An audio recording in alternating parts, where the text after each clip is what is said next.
ખેડૂત મિત્રો, મારું નામ છે અલ્કેશ પટેલ અને આપણી યુટ્યુબ ચેનલ છે ખેતીની વાત મારું ગુજરાત. આપણી દુકાનનું નામ છે મિત્રો Hindustan agro seeds Kalavad, proper Kalavad, તાલુકો કાલાવડ, જિલ્લો જામનગર. મિત્રો આજરોજ તારીખ થઈ છે 23/1/2025. હવે આજે આપણે વાત કરવાની છે કે ધાનુકા કંપનીનું જે આવે છે વેટસીટ, એનું ડોઝ શું છે, કયા લેવલે કયા પાકની અંદર તમારે વાપરવાનું છે, એના વિશે આપણે આનો ઉપયોગ તો આપણે ઘણા બધા ખેડૂત મિત્રો કરે જ છે અને આગળ જતા હજી આપણે આનો ઉપયોગ કરવાનો જ છે, પણ કયો સમયગાળો એના માટે છે, કયા પાકમાં વધુ સારા રિઝલ્ટ મળે છે, એના વિશે આજે આપણે ચોક્કસથી વાત કરવાની છે.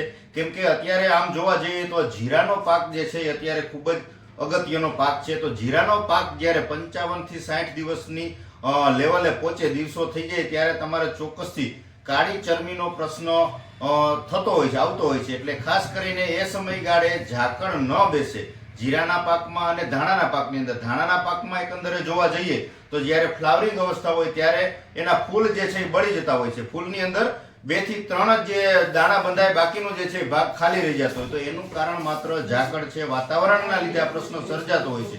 તો એની અંદર વેટસીટનો શું રોલ છે, ઘણા બધા ખેડૂત મિત્રો ઉપયોગ કરેલો છે, જેને નથી કર્યો એના વિશે આજે આપણે થોડીક વિશેષ ચર્ચા કરવાની છે. તો એના માટે આપણી સાથે જોડાયા છે ધાનુકા કંપનીના સેલ્સ ઓફિસર જામનગર જિલ્લાના નિકેશ પટેલ. તો એની સાથે આપણે ચર્ચા કરી અને વિશેષ માહિતી આપણે વેટસીટ વિશે લેશું. તો ખૂબ ખૂબ આભાર સાહેબ તમારો અમારી ચેનલની અંદર. નમસ્કાર. ખેડૂત મિત્રોને માહિતી આપો કે વેટસીટનો રોલ શું છે, શિયાળુ પાકની અંદર વેટસીટની ભલામણ શું છે અને કેવું એનું રિઝલ્ટ મળી શકે છે, એના વિશે ચોક્કસથી ખેડૂત મિત્રોને માહિતી આપો. ચોક્કસથી અલ્કેશભાઈ, પહેલા મારો પરિચય આપું તો મારું નામ નિકેશ પટેલ છે. એઝ અ સેલ્સ ઓફિસર તરીકે જામનગર અને દેવભૂમિ દ્વારકા જિલ્લાની અંદર હું ફરજ બજાવું છું. છેલ્લા 10 વર્ષથી ધાનુકા સાથે જોડાયેલો છું.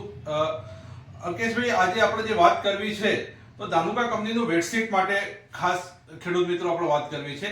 તો મારે તમને એ વાત કરવી છે કે વેટસીટ શું છે અને આપણને કઈ રીતે મદદરૂપ થાય એ ખાસ સમજવું જરૂરી છે. આજે વેટસીટ એક એફિકેસી ઇન્હાન્સર છે. જનરલી આપણે એને સ્ટીકર તરીકે ઓળખતા હોય છે, પણ આજે વેટસીટ એક સ્ટીકર નથી, એ એફિકેસી ઇન્હાન્સર. એફિકેસી ઇન્હાન્સર એટલે કે દવાની કાર્યક્ષમતા વધારવામાં કામ કરતી પ્રોડક્ટ, એટલે કે દવાની કાર્યક્ષમતા વધારવા માટેનું કામ કરે છે. આજે કોઈ પણ પાકની અંદર એનો ઉપયોગ કરેલો હોય તો લાંબા સમય સુધી એનું રિઝલ્ટ અપાવે, એના માટે એક કામ કરતું હોય છે.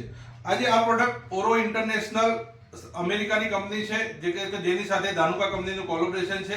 આ એક યુએસ બેઝ કંપનીની પ્રોડક્ટ છે. આજે વેટસીટ માટેની વાત કરીએ તો આ એક ઓઇલ એક્સટ્રેન્ટ છે કે જે સંતરાની અંદર એમાંથી બનાવવામાં આવે છે. બરાબર. આનો જે ઉપયોગ છે કોઈ પણ પાકની અંદર એનો ઉપયોગ કરવાથી એના ફાયદા એ મળશે કે આજે વેટસીટનો દવાની સાથે ઉપયોગ કરવાથી દવાનું લાંબા સમય સુધી પાંદડા ઉપર ટકાવી રાખે છે. તો જેથી કરી આપણે કોઈ પણ દવા પાકની અંદર એનો છંટકાવ કરેલો હોય તો આપણે જનરલી જે 5 થી 7 દિવસનું રિઝલ્ટ મળતું હોય એ 8 થી 10 દિવસ સુધી, મૂળ કહેવાનો મતલબ લાંબા સમય સુધી રિઝલ્ટ મળી શકે છે.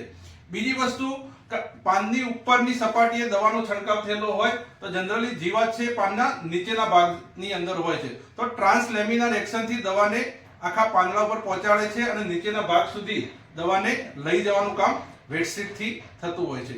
બીજું, આ ઓઇલ એક્સટ્રેક્ટ છે, એટલે કે પાંદડા ઉપર એક તૈલી પ્રકારનું લેયર બનાવે છે અને જેથી કરી દવા લાંબા સમય સુધી પાન ઉપર ટકી રહે અને સવારે જ્યારે ભેજ આવે ત્યારે રીએક્ટિવ તરીકે પણ વેટસીટ એની અંદર કામ કરતી હોય છે.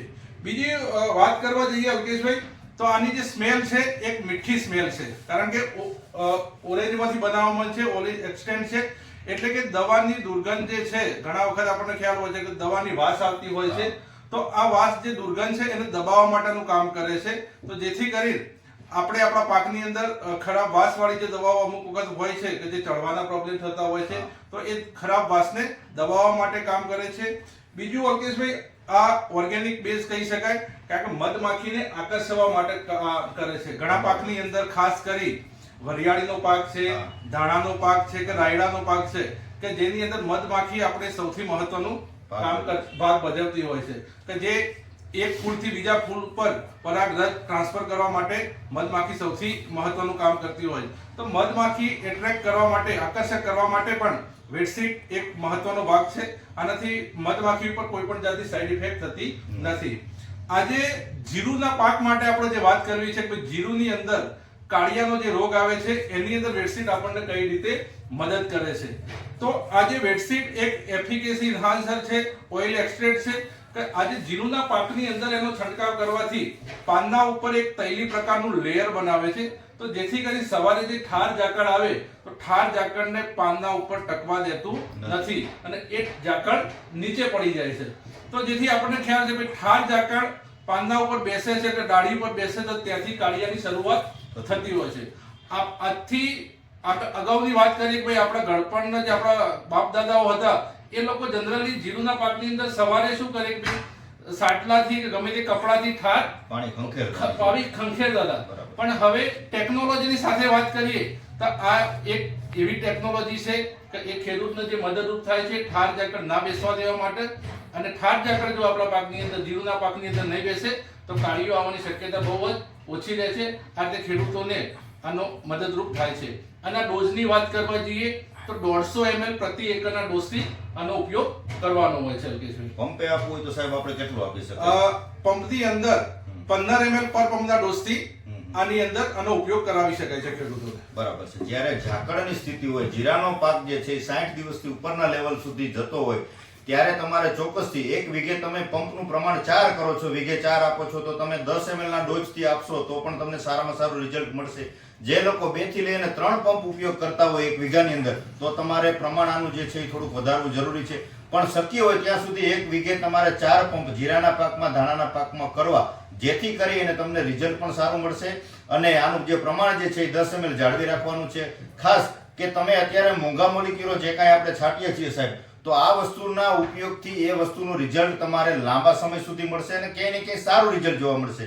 એટલે ધાનુકાનું જે વેટસીટ છે આપણે તો ઘણો સમયથી આ વેચીએ છીએ આપણા દુકાન દ્વારા, પણ આજે તમારા મારફતે સાહેબ સોશિયલ મીડિયા સુધી આપણે ખેડૂતો મિત્રો સુધી પહોંચાડવા માંગીએ છીએ કે સારી વસ્તુનો ઉપયોગ કરવાથી સારા રિઝલ્ટ ચોક્કસથી મળે છે. એમાંનું જે આપણે આ એક વાત કરીએ કે ધાનુકાનું જે વેટસીટ આવે છે, આ સ્ટીકર બેઝ નથી. ઘણા બધા સ્ટીકર તો માર્કેટમાં ઘણી બધી કંપની બનાવે છે, પણ આનું કંઈક પરફોર્મન્સ અલગ છે. જે લોકોએ વાપર્યું છે એને ખ્યાલ જ છે કે ભાઈ ઝાકળ જેવી સ્થિતિમાં ઝાકળ છોડ ઉપર બેસવા દેતું નથી. ખાસ આનો રોલ એ છે એટલે જેના કારણે ચરબીના પ્રશ્નો બિલકુલ ઘટી જાય છે. તો તમને ખાસ ખેડૂત મિત્રોને ભલામણ છે કે તમારા નજીકના સેન્ટરમાં મળી રહે ત્યાંથી ધાનુકાનું વેટસીટ ખરીદવાનો આગ્રહ રાખજો, જેથી કરીને તમારા પાક બચાવી શકાય ને ક્યાંય ને ક્યાંય ઉત્પાદનમાં વધારો કરી શકાય.